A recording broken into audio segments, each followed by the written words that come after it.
नमस्कार शेतकरी मित्रांनो, मी दीपक जाधव नाशिक, महाराष्ट्र राज्य हवामान साक्षरता अभियानात सर्वांचे स्वागत. तर बघा, आज 11 जुलै 2026.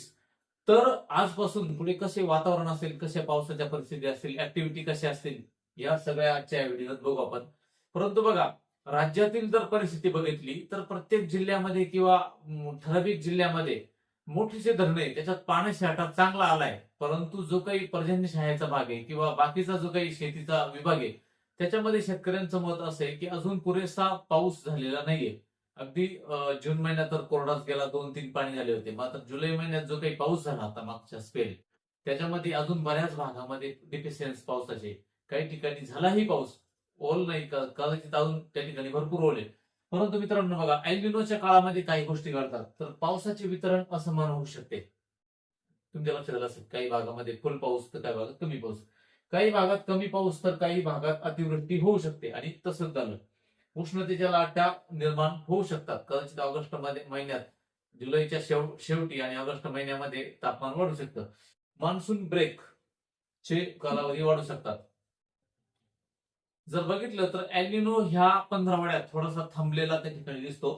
तर जो टेम्परेचर 1.24 होतो, तो त्यात तितकी वाढ न होता तो 1.25 वरच थांबलेला आहे. आणि इंडियन ओशन डायपोल देखील हा न्यूट्रल मध्ये -0.16 आहे. त्यात पॉझिटिव्ह होताना मॉडेल जरी दाखवत असले, पण सध्या तर तितकी कशी वाढ त्याच्यात झालेली नाहीये. आणि आपल्याला पावसाला अनुकूल असलेला जो काही एमजीओ फेज आहे, मॅडम ज्युलियन अन्सुलेशन, तो जेव्हा आपल्या 1 आणि 2 फेज मध्ये येतो तर चांगला पाऊस त्या ठिकाणी पडतो. सध्या त्याची जर पोझिशन जर बघितली तर बघा, 11 जुलै या ठिकाणी महासागर आणि प्रशांत महासागराच्या मधल्या जो स्पेस मध्ये त्या ठिकाणी तो आलेला आहे. 10 जुलै, 15 जुलैला पुढे सरतो 8 मध्ये, 20 जुलैला 8 मध्येच असतो, 25 जुलैला देखील तो 8व्या घरात आहे. त्यानंतर तो आपल्या उंबरठ्यावर येतो हिंदी महासागराच्या 31 जुलैच्या आसपास, 31 जुलै आणि ते 5 ऑगस्ट तो ह्या घरात त्या ठिकाणी असण्याची शक्यता आहे. कदाचित जुलैच्या शेवटी आणि ऑगस्टच्या पहिला जो आठवडा आहे त्याच्यात जोरदार पावसाची शक्यता परत आहे. आता आपण पावसाचे अंदाज बघू. तर बघा मित्रांनो, संपूर्ण राज्यामध्ये मान्सून हा पोहोचलेला आहे. आज संपूर्ण राज्यामध्ये म्हणण्यापेक्षा संपूर्ण देशात मान्सून पोहोचला.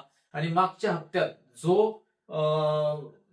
वेलमार्क लाईन बनली होती, ती वेलमार्क लाईन हटली आहे आणि ती गेली आता ऍक्सेस ऑफ मान्सून ट्रक, ती उत्तर भारतात सरकली. तुम्ही बघू शकता की ह्याच भागात जे काही आज 5 वाजे संध्याकाळी, म्हणजे 10 तारखेला संध्याकाळी हा व्हिडिओ बनवत आहे मी, तर ती ही पोझिशन आहे पावसाची. म्हणजे ही ट्रक जिथे असते त्याच ठिकाणी पाऊस पडत असतो. आता पुढील हंगामामध्ये, पुढील काळामध्ये पाऊस कसा असेल बघूया. तर बघा मित्रांनो, विदर्भ, मराठवाडा, उत्तर महाराष्ट्र, पश्चिम महाराष्ट्र, दक्षिण महाराष्ट्र आणि कोकण या सर्वच विभागामध्ये आज पाऊस कमी झाला.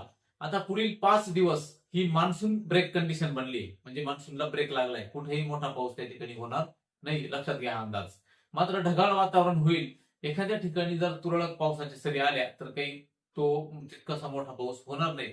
मात्र पाऊस आता कधी वाढणार आपल्याकडे, तर बघा, शेतकऱ्यांनी आता ज्या ठिकाणी आजही बऱ्याच ठिकाणी ओल हटलेली नव्हती, म्हणजे वावरात जे काही मका, सोयाबीन किंवा अन्य जे पिकांची लागवड, पेरणी करायची, तर त्याकरता अनुकूल परिस्थिती नव्हती. तर काही ठिकाणी अत्यल्प पेर आहे, 4-8 बोट आपण ज्याला म्हणतो, तेवढे 4-8 इंच तेवढीच फक्त त्या ठिकाणी ओल आहे. काही ठिकाणी 2-2, काही ठिकाणी तर 2-2 फूट ओल गेलेली आहे, परंतु त्या ठिकाणी वापसा कंडिशन नव्हती. तर आता मित्रांनो बघा, राज्यामध्ये साधारणपणे पेरणी चालू झाली शेतकऱ्यांची. 2 दिवसात पूर्ण सगळीकडे पेरणी पूर्ण होणार आहे. मात्र मराठवाडाच्या बऱ्याचशा जिल्ह्यांमध्ये आणि विदर्भाच्या जिल्ह्यांमध्ये अजून पावसाची त्या ठिकाणी मोठी तूट आहे, म्हणजे पाऊसच झालेला नाही पेरणी करण्याकरता.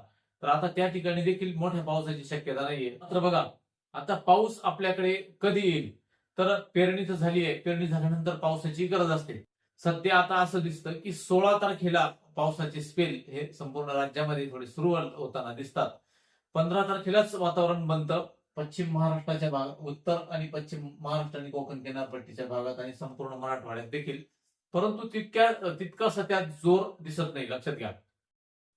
16, 17, 15 आणि 16 तारखेला परत 19, 20, 21 ला त्या ठिकाणी पावसाच्या शक्यता जरी असल्या तरी तितकासा जोर त्या ठिकाणी नाहीये.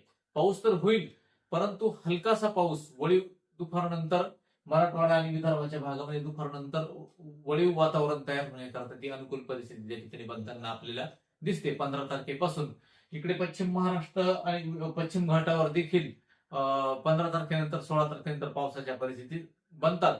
परंतु मित्रांनो, 15, 16, 17, 18, 19, 20 ह्या कालावधीमध्ये जो काही राज्यात पाऊस पडेल हा अत्यल्प पाऊस त्या ठिकाणी पडणार आहे.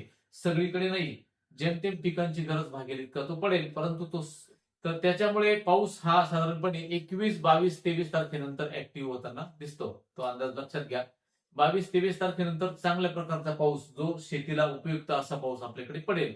नंतर जुलैच्या अगदी शेवटी 27, 28, 29 जुलैला त्या काळात एक स्ट्रॉंग सिस्टम आहे. त्याच्यामुळे लक्षात घ्या की कदाचित 25, 26, 27, 28 लाही मजबूत जबरदस्त पाऊस त्या ठिकाणी पडण्याची शक्यता आहे. कारण मध्य भारतातून पुढे एकदा कमी दाबाचे क्षेत्र, जे मागे जसा कंडिशन झाली होती तसं जाण्याची शक्यता आहे. मात्र त्यावेळेस इथे एक ट्रप बनली होती गुजरातजवळ, ती फार तिने नुकसान जरी केलं असलं परंतु ह्या जिल्ह्यांना, तटवर्ती जिल्ह्यात चांगला पाऊस झालेला होता. हा अंदाज सगळ्यांनी लक्षात घ्या. त्यानंतर जी मी कंडिशन सांगितलंय की 15, 16 नंतर पावसाची शक्यता बनतात, त्या सर्वदूर नाहीये. मात्र पिकांची गरज भागेल असा काही ठिकाणी पाऊस होऊ शकतो त्या काळात. परंतु चांगली शक्यता 21, 22 नंतर आणि त्यानंतर जुलैच्या शेवटाला 27, 28 तारखेनंतर पावसाची शक्यता चांगल्या बनताना दिसतात. हा अंदाज सगळ्यांनी लक्षात घ्या आणि त्यानुसार कामाचं नियोजन करा. मागच्या व्हिडिओत मी जसं बोललो होतो की पश्चिम घाटावर हवा जोरदार सुटली, त्या पद्धतीने 5 दिवस अजून आपल्याकडे जोरदार हवा असेल.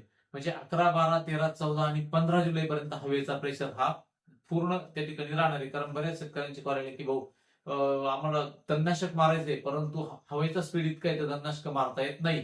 तर 5 दिवस आपल्याकडे हवा असणार आहे. कारण जी काही वेस्टर्नली जी विंड आहे, जी ज्या भागातून येते म्हणजे अरेबियन राष्ट्रांकडून, वाळवंटी प्रदेशाकडून जे काही विंड येते ती यायला लागली. कारण जे काही ऍक्सेस ऑफ मान्सून ट्रक वरच्या बाजूला सरकल्यानंतर इथे पश्चिमी हवा सुरू होते जोरदार.